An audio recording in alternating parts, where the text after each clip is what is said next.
Hello, good morning. Hang on. Just about, we have 8 minutes left of the morning. Good morning, and welcome to Is This Fantasy Book Worth the Hype? Today, and this vlog in general, I will be reading One Dark Window by Rachel Gillig. I have heard very good things about this book. I've seen a lot of people talking about it recently, and I thought I would check it out. As I've said in videos before, my reading tastes are definitely changing a lot at the moment, and I think that this is on the cusp, this book for me, and I don't know what I'm gonna feel about it. I did vaguely start it last night. I read 15 pages, so I haven't really read enough yet to get a grasp of what I think. But I will be reading this in this video and letting you know my thoughts. It will be spoiler free. I'm also going to be doing a couple of bits this week as well. So let me tell you a bit about what this book is about. I don't really know, apart from that it involves some kind of magic to do with tarot cards, so I'm going to read you the blurb. I was born with the fever, my blood dark as night. An ancient mercurial spirit is trapped inside Elspeth Spindle's head. She calls him the Nightmare. He protects her, he keeps her secrets, but nothing comes for free, especially magic. When Elspeth meets a mysterious highwayman on the forest road, she is thrust into a world of shadow and deception. Together they embark on a dangerous quest to cure the town of Blunder from the dark magic infecting it. As the stakes heighten and their undeniable attraction intensifies, Elspeth is forced to face her darkest secret yet. The Nightmare is slowly, darkly taking over her mind, and she might not be able to stop him. So this is a debut. It's a gothic fantasy romance about a maiden who must unleash the monster within to save her kingdom. Now, immediately starting this, I don't know if anyone at school read the Highwayman poem. I can't remember who the poet is for that one, but I really enjoyed studying that poem. And this immediately gave me those vibes. It's one of my favourite poems. It links to one of my favourite songs, which is Everywhere by Fleetwood Mac, which is about the Highwayman poem. And this book just gave me Highwayman vibes immediately. There is like an introduction story, like a short page of a story. This at the start, which has the title of the book against, I don't really know what this is because it's not written as like a prelude. I don't know. It's before this page as well. But this talked about a lot about highwaymen, and obviously the blurb talks about highwaymen. Now, the woman in the poem of the highwayman is called Bess, and this mentions a Bess once. The line is, "You didn't step off the path, did you, Bess?" And then the main character says, "Only for a moment," I said, facing the streets beyond. But the main character is called Elspeth, and I don't know if Bess is meant to be short for Elspeth. I don't know, because it's Elspeth, Elspeth, and then Bess is Bess.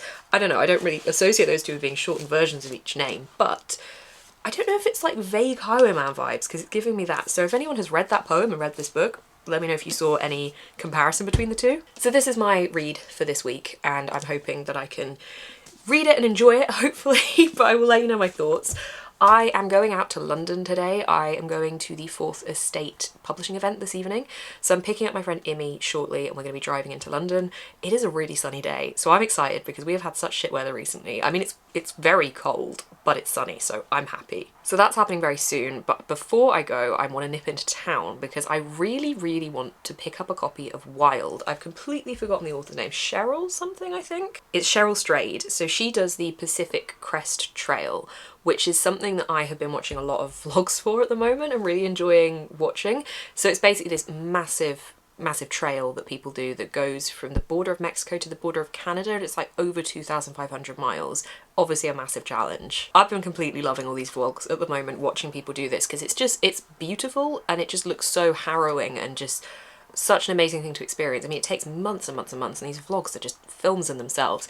So I really wanted to read this book because I've watched the film Wild, which stars Reese Witherspoon, and it's all based on this book by Cheryl Strayed, who did this walk. So I want to try and pick this up before I head to pick up my friend Imi. So I'm going to nip into town, grab that hopefully, and grab some lunch, and then I will head to London. I honestly can't remember the last time I didn't wear some kind of rain-proof coat, so I may live to regret this, but let's go to London!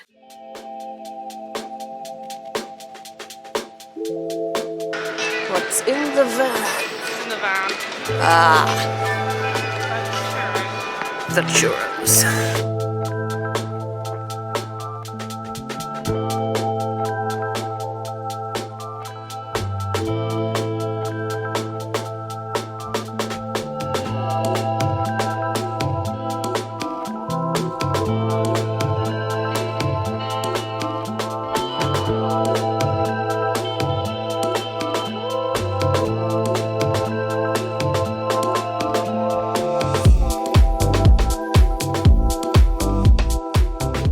Amy told us we could find food and she lied.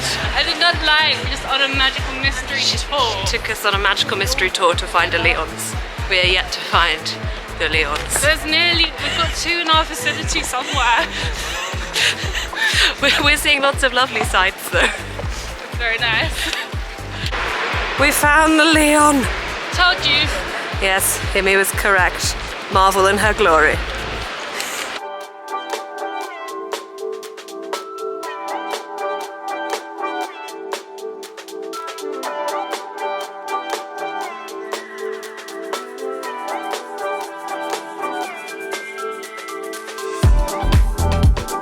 I don't know how much of this you guys can see, but the views are amazing!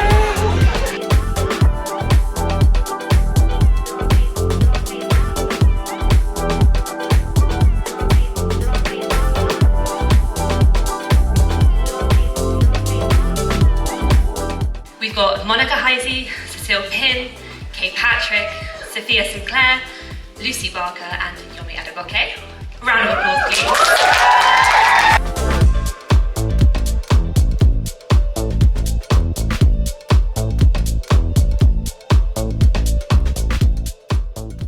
Okay, it's Thursday morning and I have to go to my office today because we have a PAT test, which is an electronics test basically. So I had to wake up at 6:30 and I didn't get back here until like 12 something in the morning, and I didn't get to bed until about 1:30 because past Beth didn't sort anything out for today. So it's very early. The event was great. I'll tell you about it properly later, but this is my day in the office fit check. But these I got these in July. These are Van Gogh Doc Martens and I'm obsessed with them, but they are being a bitch to break in. I love Doc Martens. I have had many Doc Martens in my lifetime and these have been the worst. I'm doing all the things, but today I'm trying something new, so I'm gonna wear them to the office. I've got to drive in, so hopefully it's fine. But hi, haven't really read anything, but I had a good day yesterday. I'll tell you all about it when I update you, whenever that's gonna be, but I'm looking to exhaustion to fuel me today. Okay, it's currently Friday and I don't even know what I've vlogged at this point, but I know that I vlogged the 4th Estate Books live event. So it's only right to show you this massive tote bag of books that I picked up. I'm not even going to think about where these are going to go on my shelves, but I'm going to tell you about them. Well, I'm going to show you what they are. I don't know if I'm going to tell you about every single individual book because I don't know how many's in here. I feel like there's about 15. Maybe. It might be a little bit less. It's excessive. I know this. But there's some really exciting books coming out this year. So let's see what's in the bag. Also, yesterday I had some lipstick here. Obviously it wasn't meant to be there. And two of my colleagues that I went out for lunch with must have been staring at it the whole time. And I said to both of them, how did you not tell me there was lipstick on my nose? And they said they thought it was a spot. So if I get lipstick on my nose, it's lipstick, not a spot. Okay, this is gonna fall over, hang on. This is precarious. I feel like I'm really overexposed as well. Am I gonna hate this when I come to edit it?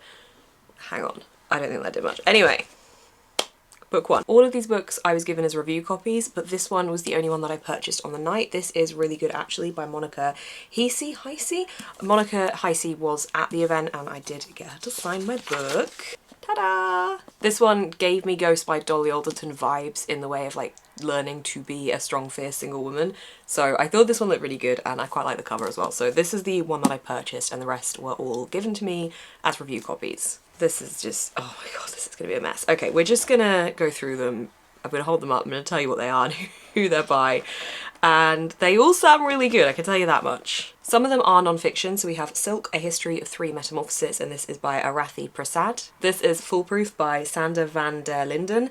This is another non-fiction. I thought this was really interesting. I don't read much non-fiction, I want to read more, but this looks at social media and how we have just kind of become part of this society that has this mass spreading of misinformation and how that kind of keeps rolling, getting bigger and bigger. So I thought this looked quite interesting. This is a travel-based fiction and kind of van lifey, which is right up my street at the moment. I love watching travel vlogs, van life vlogs. It makes me very happy. So this is The Dog of the North by Elizabeth Mackenzie. This one is The List by Yomi Adegoke. Yomi Adegoke was at this event and this book sounds so good. I'm really struggling not to tell you about each of them, but I feel like we'll just be here forever if I go into great descriptions. So check this one out. It says on the back, verified couple, unverified rumours.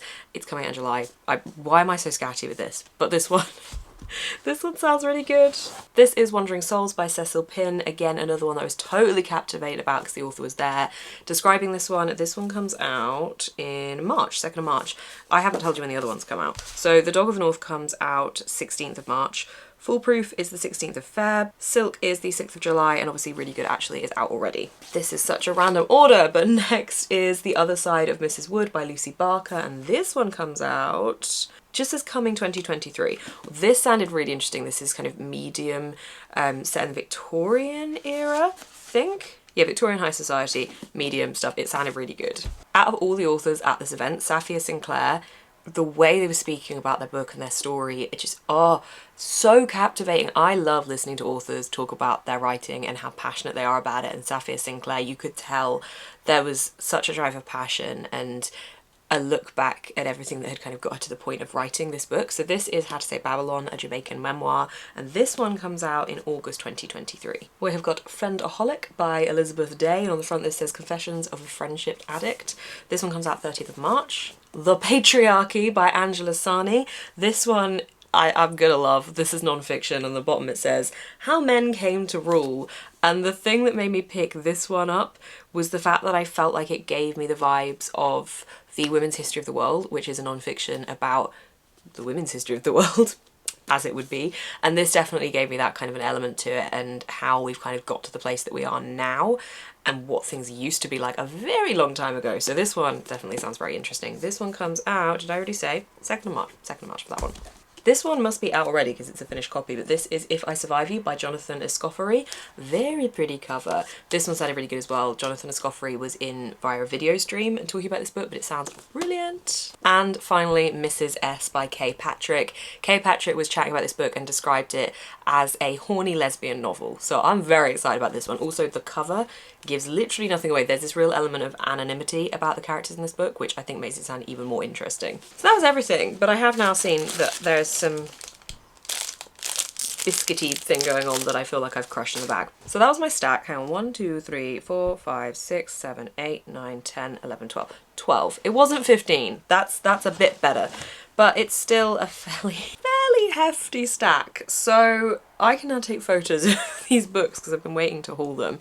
But those are the books from the 4th Estate event. I do have a little bit more of a haul for you though. Hang on, let me put these away. So I have the, I assume, January Adult Fairyloot box. I don't know anymore. I'll check when I open it, but I am a rep for Fairyloot, so I can give you a code for the YA box, not the adult box, but the YA box. If you use I Do Believe in Fairies at checkout, you can receive 5% off the first box in your monthly subscription. If you do not want spoilers for this book, then I will pop a timestamp here, head to that, and I will be finished talking about it. So Fairyloot have sent me the adult box as part of my rep term with them, so let's have a look. So the theme for this one is Sinister Secrets, and this is the January box. So the January book is The Last Tale of the Flower Bride by Roshani Chokshi. I have heard of this one. I don't know what it's about, but I've heard of it. We have a signed book plate. Let's have a look under the dust jacket. Oh, wait, hang on. First off, I'm doing a really bad job of vlogging today. Here's the cover. Here's the stenciled edges. They're very pretty. Let's have a look under the dust jacket. Ooh, I definitely prefer an embossed, embedded, whatever, embossed hardcover. I just think they look so pretty. That's a really beautiful design. Let's have a look what this is actually about.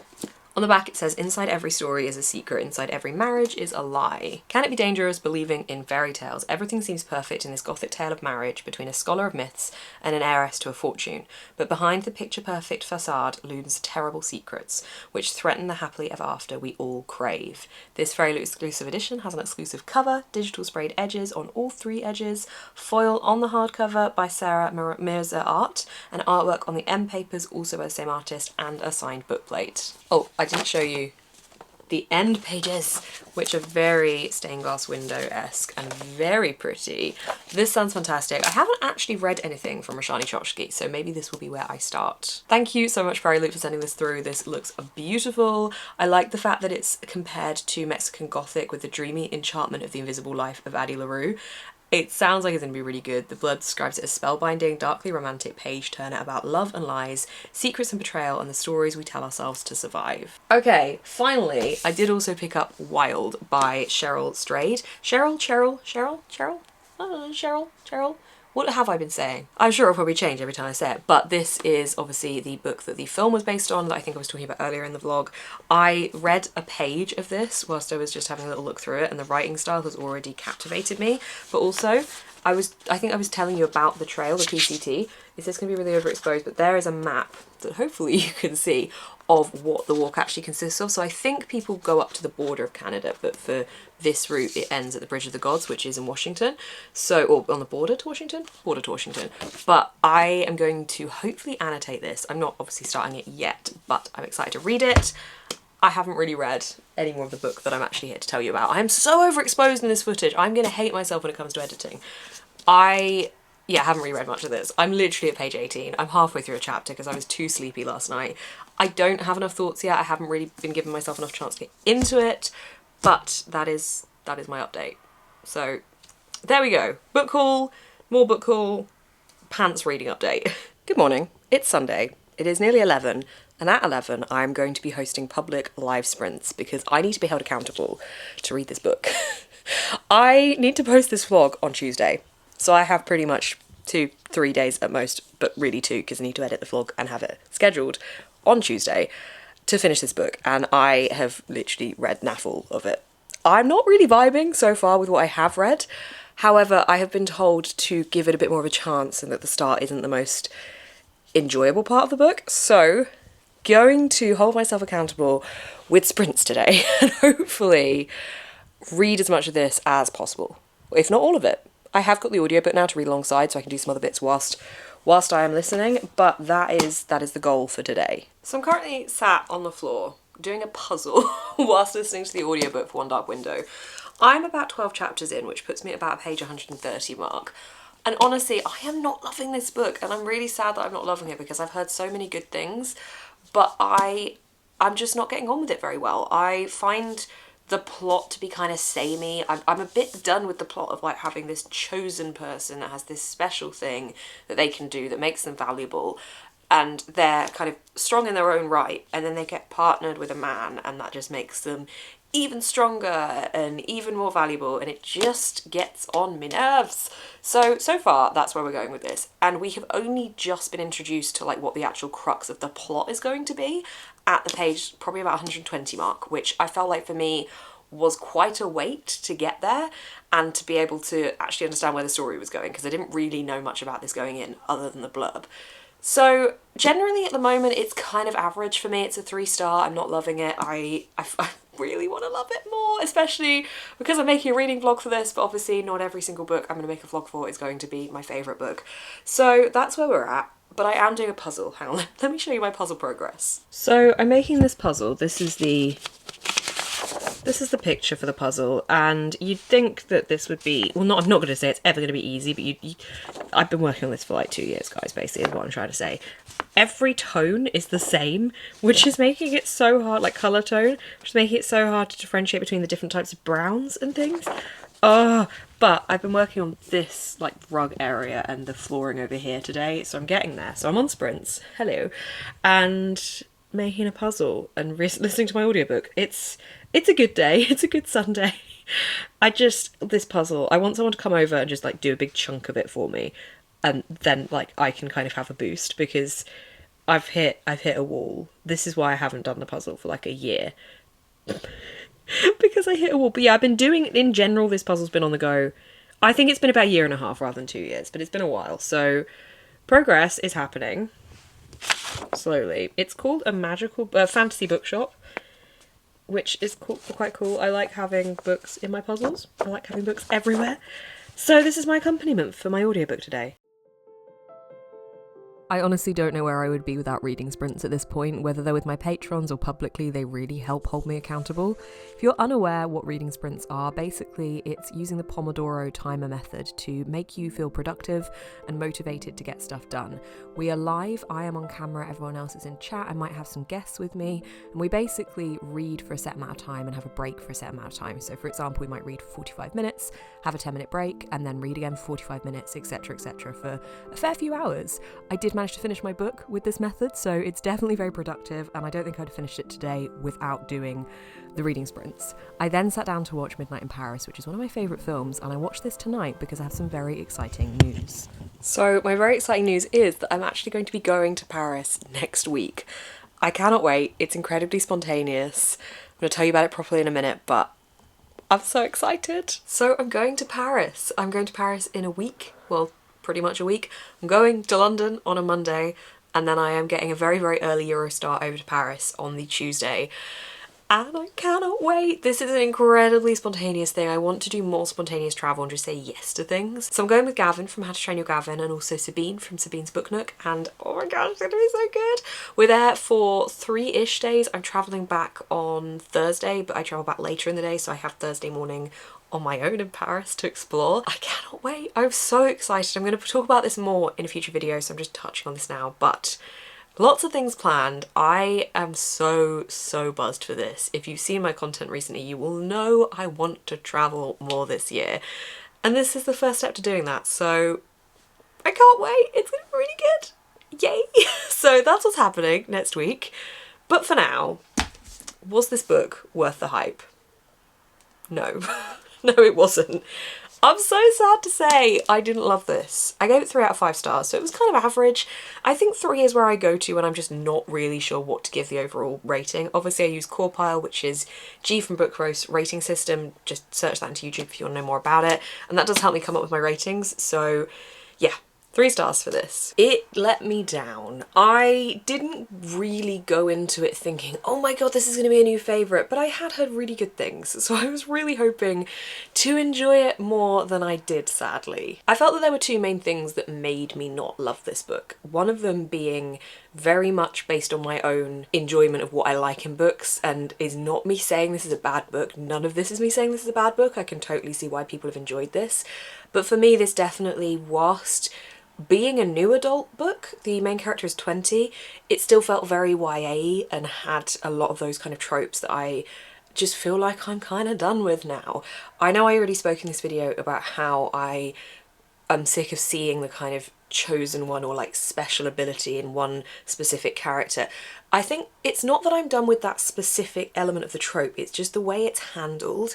And alright, given that this character isn't quite typically falling into that, because the thing that she has that's special about her is not a pleasant thing, it's not something she wants, it's a dangerous thing, so that does add a different element to it. I think the thing I don't like about that trope is the way that there always needs to be someone else that comes along to really pull something out of them, or to really unlock the full elements of their potential, and that is what I think annoys me about it. Like, there's never them going it solo and seeing what they can achieve on their own. And I get that in life, sometimes we do need a bit of a push and sometimes we do need other people, but it just seems to be really repetitive in a lot of different books. So I think unfortunately this one fell prey to that for me, and therefore for me didn't quite hit the mark. But again, as I said, still consider it a good book, just something that I'm not really interested in reading so much about now. The second thing for me with this was I felt like it was clutching at a lot of different things. It had a lot of different concepts with the magic system, with the cards, with the different characters introducing, and I felt like it never gave enough information about any of them thoroughly. Like, not even one thing. I felt like the magic system was interesting, it had an interesting concept with the use of the cards for magic and the tarot card inspiration, but I felt like I didn't really know enough about that, and that was a pivotal part of the whole plot, that they were searching for these cards that are really like hidden, and they've got loads of these cards already, that this one specific group of people have loads of these cards and they want to find the ones they don't have.